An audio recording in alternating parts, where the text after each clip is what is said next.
Om Sai Ram, Chapter 2. Object of writing the work. Incapacity and boldness in the undertaking. Hot discussion.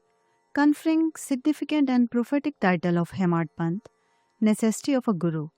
In the last chapter, the author mentioned in the original Marathi book that he would state the reason that led him to undertake the work, and the persons qualified to read the same, and such other points. Now, in this chapter, he starts to tell the same. Object of writing the work. In the first chapter, I described Sai Baba's miracle of checking and destroying the epidemic of cholera by grinding wheat and throwing the flour on the outskirts of the village. I heard other miracles of Sai Baba to my great delight, and this delight burst forth into this poetic work. I also thought that the description of these grand miracles of Baba would be interesting and instructive to his devotees, and would remove their sins. And so I began to write the sacred life and teachings of Sai Baba. The life of the saint is neither logical nor dialectical. It shows us the true and the great path. Incapacity and boldness in undertaking the work. Hemadpant thought that he was not a fit person to undertake the work. He said, I do not know the life of my intimate friend, nor do I know my own mind. Then how can I write the life of a saint, or describe the nature of incarnations, which even the Vedas were unable to do? One must be a saint himself before he could know other saints. Then how can I describe their glory? To write the life of a saint is the most difficult, though one may as well measure the depth of the water of the seven seas, or enclose the sky with cloth trappings. I knew that this was the most venturous undertaking, which might expose me to ridicule. I therefore invoked Sai Baba's grace. The premier poet, saint of Maharashtra, Shri Gyaneshwar Maharaj, has stated that Lord loves those who write the lives of saints, and the saints also have a peculiar method of their own of getting the service, which the devotees long for, successfully accomplished. The saints inspire the work, the devotee becomes only an indirect cause or instrument to achieve the end.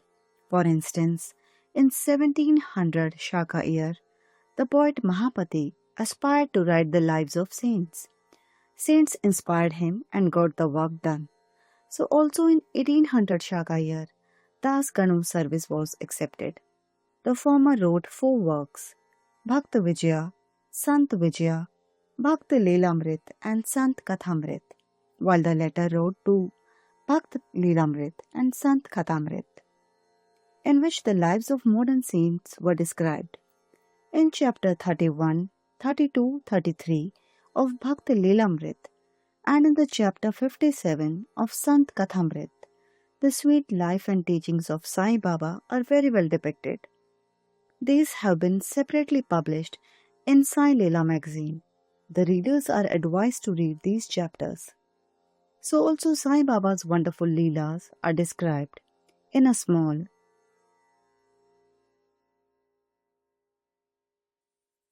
decent book named Shri Sai Bhajanmala by Mrs. Savitribai Raghunath Tendulkar of Bandra. Das Kanu Maharaj also has composed various sweet poems on Sai Baba. A devotee named Amidas Bhavani Mehta has also published some stories of Sai Baba in Gujarati. Some numbers of Sai Nath Prabha, a magazine published by Dakshina Bhiksha Sanstha of Shirdi, are also published. Then the question of objection comes in, that while so many works regarding Sai Baba are extant, why should this Satcharitra be written, and where is its necessity? The answer is plain and simple.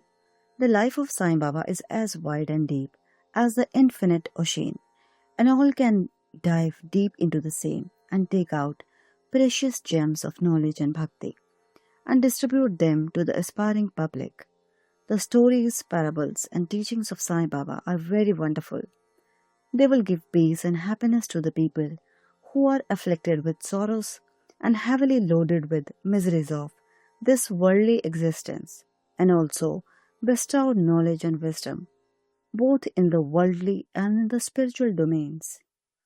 If these teachings of Sai Baba, which are as interesting and instructive as a Vedic lore, are listened to and meditated upon, the devotees will get what they long for: union with Brahman, mastery in eightfold yoga, bliss of meditation, etc. So I thought that I should call these stories together. That would be my best upasana.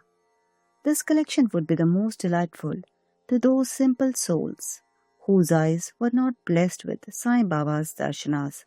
So I set about collecting Sai Baba's teachings and expressions, the outcome of his boundless and natural self realization.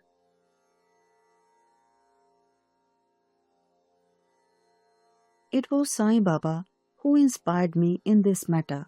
In fact, I surrendered my ego at his feet and thought that my path was clear and that he would make me quite happy here and in the next world. I could not myself ask Sai Baba to give me permission for this work. So I requested Mr. Madhavrao Deshpande, alias Shama, Baba's most intimate devotee, to speak to him for me. He pleaded for my cause and said to Sai Baba, "This Anna Sahib wishes to write your biography. Don't say that you are a poor begging fakir and there is no necessity to write it. But if you agree and help him, he'll write, or rather, your feet or grace will accomplish the work. Without your consent and blessing, nothing can be done successfully." When Sai Baba heard this request, he was moved and blessed me by giving me his Udi, and placing his boon bestowing hand on my head, said, "Let him make a collection of stories and experiences. Keep notes and memos. I'll help him. He is only an outward instrument. I should write myself my biography and satisfy the wishes of my devotees. He should get rid of his ego, place it at my feet. He who acts like this in life, him I help the most. What of my life stories? I serve him in his house in all possible ways. When his ego is completely annihilated and there is left no trace of it, I myself shall enter into him and shall myself write my own life. Hearing my stories and teachings will create faith in devotees' hearts, and they will easily get self realization and bliss.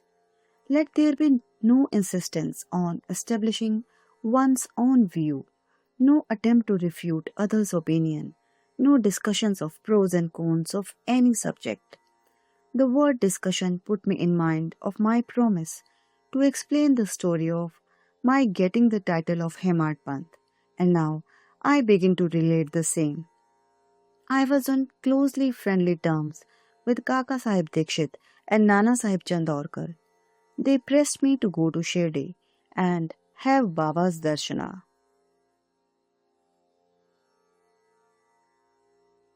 And I promised them to do so.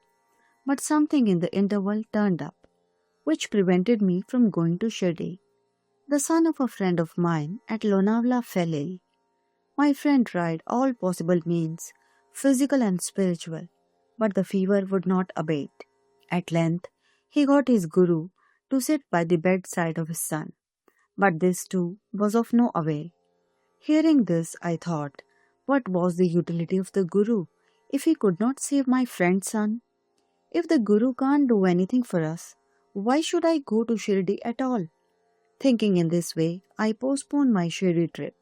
But the inevitable must happen, and it happened in my case as follows. Mr. Nana Sahib Chandorkar was going on tour to Bassein. From Thane, he came to Dadar and was waiting for a train bound for Bassein. In the meanwhile, a Bandra local turned up. He sat in it and came to Bandra and sent for me and took me to task for putting off my Shirdi trip. Nana's argument for my Shirdi trip was convincing and delightful, and so I decided to start for Shirdi the same night. I packed up my luggage and started for Shirdi. I planned to go to Dadar and there to catch the train for Manmad, and so I booked myself for Dadar and sat in the train. While the train was to start, a Muslim man came hastily to my compartment and seeing all my paraphernalia, asked me where I was bound to. I told him my plan.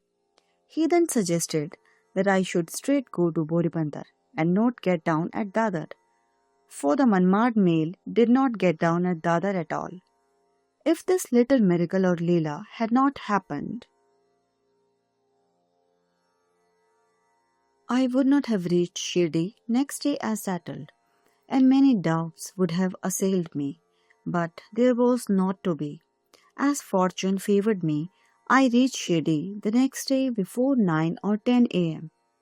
Mr. Kaka Sahib Dikshit was waiting for me there. This was in 1910, when there was only one place, Sathe's Wada, for lodging pilgrim devotees. After alighting from Tonga, I was anxious to have darshana. When the great devotee, Tata Sahib Nulkar, returned from the masjid and said that Sai Baba was at the corner of the Wada and that I should first get the preliminary darshana and then, after bath, see him at leisure. Hearing this, I ran and prostrated before Baba, and then my joy knew no bounds. I found more than what Nana Chandorkar had told me. All my senses were satisfied, and I forgot thirst and hunger. The moment I touched Sai Baba's feet, I began a new lease of life. I felt myself much obliged to those who spurred and helped me to get the darshana, and I considered them as my real relatives, and I cannot repay their debt. I only remember them and prostrate mentally before them. The peculiarity of Sai Baba's darshana, as I found it, is that by his darshana our thoughts are changed, the force of previous actions is abated, and gradually non-attachment of dispassion towards worldly objects grows up. It is by the merit of actions in my past births that such darshana is got, and if only you see Sai Baba, really all the world becomes or assumes the form of Sai Baba. Hot discussion. On the first day of my arrival in Shirdi, there was a discussion between me and Bala Sahib Bhate regarding the necessity of a guru. I contended, why should we lose our freedom and submit to others? When we have to do our duty, why a guru is necessary? One must try his best and save himself. What can the guru do to a man who does nothing but sleeps indolently? Thus I pleaded free will.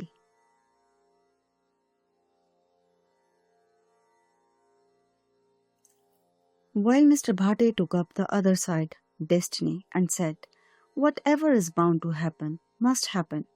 Even great men have failed. Man proposes one way, but God disposes the other way. Brush aside your cleverness. Pride or egoism won't help you. This discussion, with all its pros and cons, went on for an hour or so, and as usual, no decision was arrived at. We had to stop the discussion ultimately as we were exhausted. The net result of this was that I lost my peace of mind and found that unless there is strong body consciousness and egoism, there would be no discussion. In other words, it is egoism which breeds discussion. Then we went to masjid with others. Baba asked Kaka Sahib Dikshit the following. What was going on in the Satewada? What was the discussion about? And staring at me, Baba further added, what did this Hemadpant say? Hearing these words, I was much surprised. The masjid was at a considerable distance from Satewada, where I was staying, and where the discussion was going on. How could Baba know our discussion, unless he be omniscient and inner ruler of us all?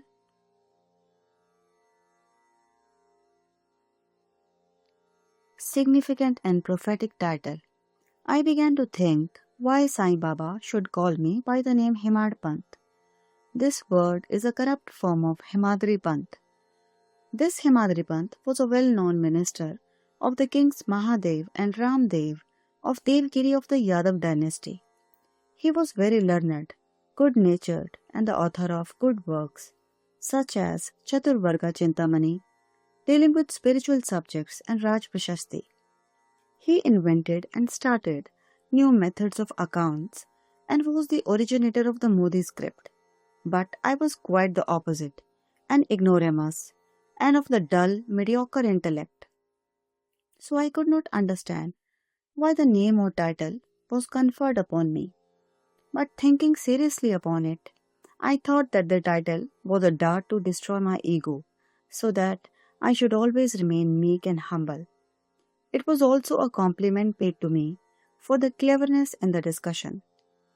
Looking to the future history, we think that Baba's word, calling Mr. Dhabholkar by the name Hemadpant, was significant and prophetic, as we find that he looked after the management of Sai Sansthan very intelligently, kept nicely all the accounts, and was also the author of such good work, Sai Satcharitra, which deals with such important and spiritual subjects as Gyan, Bhakti, and dispassion.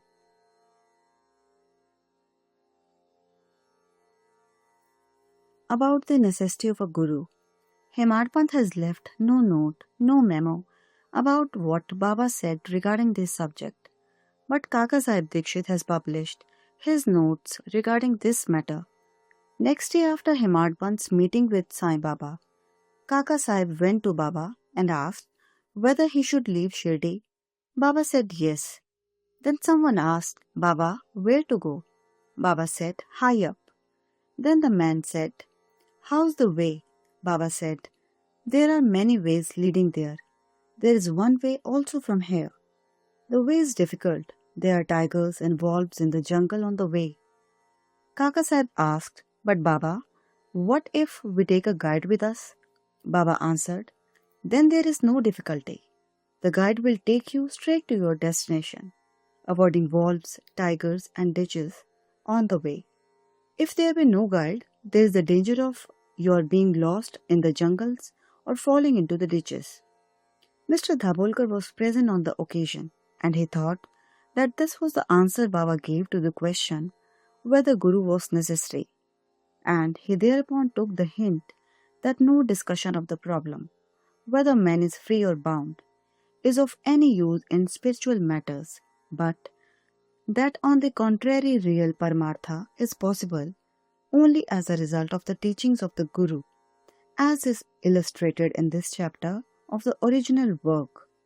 In the instances of great avatara like Rama and Krishna, who had to submit themselves to their gurus, Vashishta and Sandipani respectively, forgetting self-realization, and that the only virtue necessary for such progress are faith and patience.